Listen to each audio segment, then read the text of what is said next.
America സംഘർഷങ്ങൾ നിലനിൽക്കുന്ന സാഹചര്യത്തിൽ അമേരിക്കയ്ക്കെതിരായ കരുനീക്കങ്ങൾ നടത്തുകയാണ് ചൈന.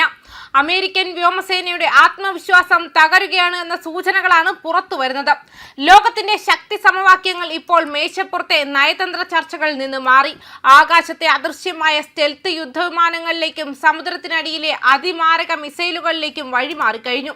ഒരു വശത്ത് പതിറ്റാണ്ടുകളായി ലോകത്തെ അടക്കി ഭരിച്ച അമേരിക്കൻ കരുത്ത്, മറുവശത്ത് ആരെയും അറിയിക്കാതെ സൈനിക സാങ്കേതിക വിദ്യയിൽ വിപ്ലവം സൃഷ്ടിച്ച് അടുത്ത സൂപ്പർ പവർ എന്ന സിംഹാസനത്തിലേക്ക് അതിവേഗം നടന്നു കയറുകയാണ് ചൈന. ഈ രണ്ട് മഹാശക്തികളും തമ്മിലുള്ള മത്സരം ഇനി വെറും സാമ്പത്തിക പോരാട്ടമല്ല, മറിച്ച് അത് ലോകത്തിന്റെ അന്ത്യം കുറിക്കാൻ ശേഷിയുള്ള ഒരു രണ്ടാം ശീതയുദ്ധത്തിന്റെ വിളംബരമാണെന്നാണ് നിരീക്ഷകർ പറയുന്നത്. പലരും കരുതിയതുപോലെ ചൈന ഇപ്പോൾ വെറുമൊരു സാമ്പത്തിക ശക്തി മാത്രമല്ല, ശത്രുവിന്റെ റഡാറുകളെ കണ്ണുവെട്ടിച്ച് പറക്കുന്ന വിമാനങ്ങളും ഭൂഖണ്ഡങ്ങൾ താണ്ടി കൃത്യമായി ലക്ഷ്യത്തിലെത്തുന്ന ഹൈപ്പർസോണിക് മിസൈലുകളും ചൈനയുടെ ആയുധപ്പുരയിൽ നിറയുകയാണ്. ഇതിനിടയിലാണ് ലോകത്തെ ഞെട്ടിച്ചുകൊണ്ട് അമേരിക്കയുടെ ആ പ്രതിരോധ റിപ്പോർട്ട് പുറത്തു വരുന്നത്. ചൈനയുടെ ഡ്രാഗൺ കരുത്തിനെ തടഞ്ഞു നിർത്താൻ അമേരിക്കയ്ക്ക് ഇനി 200 B-21 സ്റ്റെൽത്ത് ബോംബറുകളും 185 F-47 ആറാം തലമുറ യുദ്ധവിമാനങ്ങളും അത്യാവശ്യമാണ്. ലോകത്തിലെ ഏറ്റവും ശക്തിയേറിയ സൈന്യമെന്ന് വിശേഷിപ്പിക്കപ്പെടുന്ന അമേരിക്കൻ വ്യോമസേന പോലും ഇത്രയും ഭീമമായ ആയുധശേഖരം വേണമെന്ന് ആവശ്യപ്പെടുന്നുണ്ടെങ്കിൽ ചൈന പടുത്തുയർത്തിയിരിക്കുന്ന സൈനിക സാമ്രാജ്യം എത്രത്തോളം വലുതായിരിക്കും? പസഫിക് സമുദ്രത്തിലെ ശാന്തതയ്ക്ക് പിന്നിൽ ഒരു കൊടുങ്കാറ്റായി ചൈന വിശ്വരൂപം പൂണ്ടു കഴിഞ്ഞു എന്നതിന്റെ വ്യക്തമായ സൂചനയാണിത്. ഈ റിപ്പോർട്ട് പ്രസിദ്ധീകരിച്ചത് air force and space association Mitchell institute for aerospace studies ആണ്. Strategic attack preserving the Air Force ability to deny enemy sanctuaries എന്ന തലക്കെട്ടിലാണ് പഠനം പുറത്തിറങ്ങിയിരിക്കുന്നത്.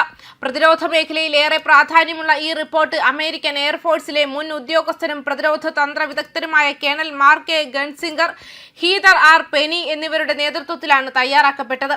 റിപ്പോർട്ടിന്റെ ഉള്ളടക്കം വെറും ആയുധങ്ങളുടെ എണ്ണം സംബന്ധിച്ച ചർച്ചകളിൽ മാത്രം ഒതുങ്ങുന്നില്ല, മറിച്ച് അമേരിക്കൻ വ്യോമസേനയുടെ ഭാവി തന്ത്രപരമായ ആക്രമണശേഷി എങ്ങനെ നിലനിർത്തണം എന്നതാണ് ഇതിന്റെ ആഴത്തിലുള്ള ലക്ഷ്യം. ചൈനയുടെ സൈനിക ശക്തി വികസനം കഴിഞ്ഞ വർഷങ്ങളായി അതിവേഗത്തിലാണ് മുന്നേറുന്നത്. പ്രത്യേകിച്ചും ചൈന നടത്തുന്ന സൈനിക പരേഡുകളിൽ പ്രദർശിപ്പിക്കുന്ന പുതിയ ആയുധ സംവിധാനങ്ങൾ ലോകത്തെ തന്നെ അമ്പരപ്പിച്ചിട്ടുണ്ട്. കപ്പൽ വിരുദ്ധ മിസൈലുകൾ, ഹൈപ്പർസോണിക് ആയുധങ്ങൾ, അത്യാധുനിക യുദ്ധ ഡ്രോണുകൾ, ആണവായുധ വിന്യാസത്തിന് ശേഷിയുള്ള ബാലിസ്റ്റിക് മിസൈലുകൾ എന്നിവ ഉൾപ്പെടെ നിരവധി നൂതന സംവിധാനങ്ങളാണ് ചൈനയുടെ ആയുധശേഖരത്തിലേക്ക് ചേർക്കപ്പെടുന്നത്. ഇവയിൽ ചിലത് തായ്വാനെ മാത്രമല്ല പസഫിക് മേഖലയിലെ അമേരിക്കൻ സൈനിക താവളങ്ങളെയും ആക്രമിക്കാൻ ശേഷിയുള്ളതാണെന്ന് റിപ്പോർട്ടുകൾ ചൂണ്ടിക്കാട്ടുന്നു. ഇതോടെ തായ്വാനുമായി ബന്ധപ്പെട്ട ഒരു സാങ്കല്പിക സംഘർഷം യാഥാർത്ഥ്യമായി മാറിയാൽ അമേരിക്കയ്ക്ക് വലിയ വെല്ലുവിളി നേരിടേണ്ടി വരുമെന്ന ആശങ്ക ശക്തമാണ്. ഇത്തരം റിപ്പോർട്ടുകൾ പുറത്തു വരുന്നത് തന്നെ അമേരിക്കയുടെ പ്രതിരോധ മേഖലയിൽ പുതിയൊരു ഉണർവ് സൃഷ്ടിച്ചിരിക്കുകയാണ്. കാരണം അമേരിക്കയ്ക്ക് ഇന്ന് നേരിടേണ്ടി വരുന്ന വെല്ലുവിളി ഒരു സാധാരണ ശത്രുവല്ല, മറിച്ച് സാമ്പത്തികമായും സാങ്കേതികമായും സൈനികമായും അതിവേഗം വളരുന്ന ഒരു സമാന ശക്തിയാണ് ചൈന.